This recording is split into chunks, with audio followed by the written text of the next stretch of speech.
ਸ਼ਹਿਜ਼ਾਦਿਓ ਸਲਾਮ ਹੋਵੇ ਭਾਰਤੀਆਂ ਸਿੱਖਾਂ ਨੂੰ ਜਿਹੜੇ ਪਾਕਿਸਤਾਨ ਦੇ ਨਾਲ ਖੜੇ ਹੋ ਗਏ। ਉਹਨਾਂ ਨੇ ਕਿਹਾ ਜੇ ਪਾਕਿਸਤਾਨੀ ਫੌਜ ਅੰਦਰ ਵੜੀ ਤੇ ਅਸੀਂ ਲੰਗਰ ਲਾ ਦੇਾਂਗੇ।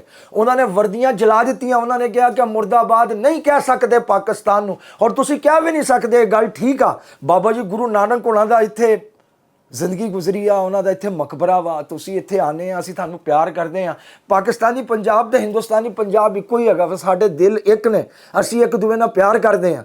ਤੁਹਾਡੇ ਤੋਂ ਵੀ ਗਲਤੀਆਂ ਹੋਈਆਂ ਜਦੋਂ ਇੱਥੋਂ ਹਿਜਰਤ ਕਰਕੇ ਆ ਰਹੇ ਸੀ, ਤੁਸੀਂ ਬੜੇ ਬੰਦੇ ਮਾਰੇ ਨੇ, ਬੜਾ ਤੁਸੀਂ ਜ਼ੁਲਮ ਕੀਤਾ ਵਾ, ਲੇਕਿਨ ਅਸੀਂ ਉਹ ਸਭ ਕੁਝ ਭੁੱਲ ਗਏ ਹਾਂ। ਸਾਡੇ ਤੋਂ ਵੀ ਬਹੁਤ ਸਾਰੀਆਂ ਗਲਤੀਆਂ ਹੋਈਆਂ, ਤੁਸੀਂ ਵੀ ਉਹ ਗਲਤੀਆਂ ਭੁੱਲ ਜਾਓ, ਇੱਕ ਹੋ ਜਾਈਏ। ਪਾਕਿਸਤਾਨ ਦਾ ਪੰਜਾਬ, ਭਾਰਤੀ ਪੰਜਾਬ ਦੋਨੋਂ ਪਾਕਿਸਤਾਨ ਦੇ ਵਿੱਚ ਰਲ ਜਾਣ। ਮੈਂ ਕਹਿੰਦਾ ਕਿਆ ਬਾਤ ਆ, ਜਿੰਨੀ ਦੁਨੀਆ 'ਚ ਪੰਜਾਬੀ ਬਾਹਰ ਬੈਠੇ ਨੇ ਔਰ ਬਾਹਰੋਂ ਪੈਸੇ ਭੇਜਦੇ ਨੇ, ਉਹ ਡਾਲਰ, ਉਹ ਮਨੀ, ਉਹ ਦੁਨੀਆ ਦੇ ਕਿਸੇ ਵੀ ਮੁਲਕ ਨੂੰ ਮਜ਼ਬੂਤ ਕਰ ਸਕਦੀ ਹੈਗੀ ਆ। ਬਹਰਾਲ ਜੀ ਸਲਾਮ ਆ ਤੁਹਾਨੂੰ। ਉਹ ਪਠਾਨਕੋਟ ਹੋਵੇ, ਉਹ ਭਟਿੰਡਾ ਹੋਵੇ, ਉਹ ਜਲੰਧਰ ਹੋਵੇ, ਸਿੱਖ ਨਹੀਂ ਲੜੇ ਪਾਕਿਸਤਾਨ ਦੇ ਖਿਲਾਫ ਤੇ ਇਹਨਾਂ ਜ਼ਾਲਿਮ ਹਿੰਦੂਆਂ ਦੇ ਖਿਲਾਫ ਖੜੇ। ਲੇਕਿਨ ਇਹ ਗੱਲ ਵੀ ਤੁਸੀਂ ਮੰਨੋਗੇ, ਇਹਨਾਂ ਨੇ 6 ਵਾਰੀ ਹਮਲਾ ਕੀਤਾ ਅੰਮ੍ਰਿਤਸਰ ਉੱਤੇ और पाकिस्तान ने उन्होंने नाकाम बनाया और उसके सबूत दिते चौधरी अहमद शरीफ ने अपनी प्रेस कॉन्फ्रेंस के अंदर। बहरहाल जी भारत के सिखों को सलाम आ, तुहाडे साडे दिल एक ने ते मोदी की जिल्लत उत्ते जिन्ने तुसीं खुश हो उन्ने ही असीं खुश हाँ। सलाम होवे।